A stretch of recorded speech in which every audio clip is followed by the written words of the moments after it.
Bonjour et bienvenue sur la chaîne du whisky. Aujourd'hui, nous parlons de Bruichladdich Octomore Comus 4.2. Bruichladdich, c'est une distillerie d'Islay qui a sorti énormément de versions de son whisky.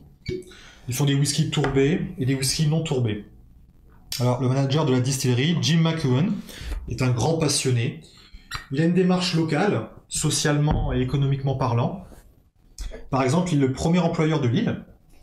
Il produit une partie de son whisky avec de l'orge qui vient à 100% d'Islay. Et il produit aussi un whisky bio, ce qui est assez inhabituel.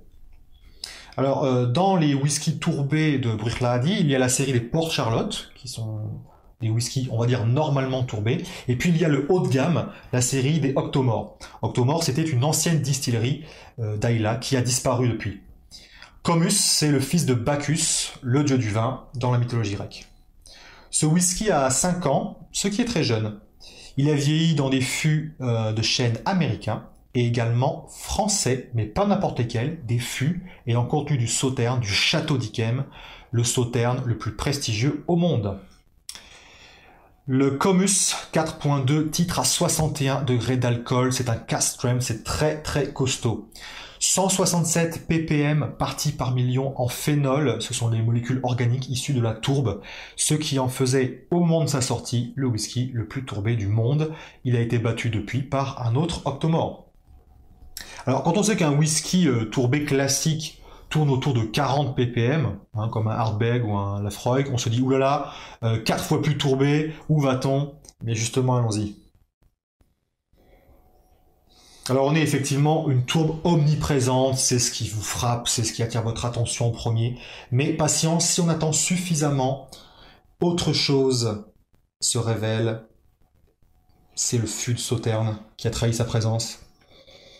De la poire, des fruits jaunes, des fruits mûrs.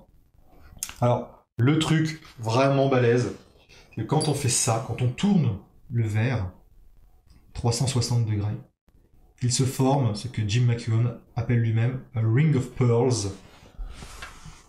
Et effectivement, ça ne bouge pas. C'est assez saisissant pour un whisky de cet âge. Ça ne bouge presque pas. C'est vraiment incroyable. Alors en bouche.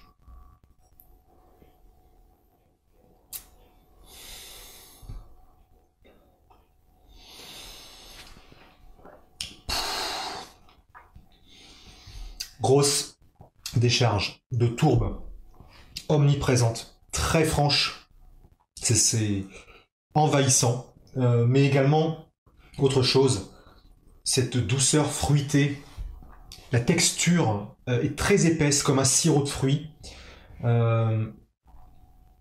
Heureusement que les fruits sont là pour contrebalancer la force de la tourbe, la force de l'alcool également, et cette décharge d'épices qui est envahissante, de la prune également.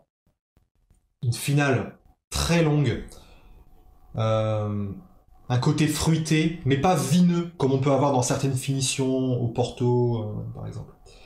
Alors, la dilution ne donne pas accès à d'autres arômes que ceux que j'ai cités. Cela permet, par contre, de rendre la dégustation plus aisée si vous avez du mal avec un tel degré d'alcool.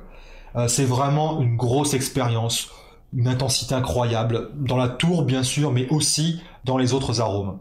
On trouve cette bouteille sur internet uniquement, de plus en plus difficilement, il faut dire. Les stocks baissent petit à petit, 16 000 bouteilles disponibles, c'est pas si limité que ça, mais mine de rien, ça devient difficile à trouver. 135 € la bouteille, c'est très cher. Maintenant, c'est quand même un produit d'exception.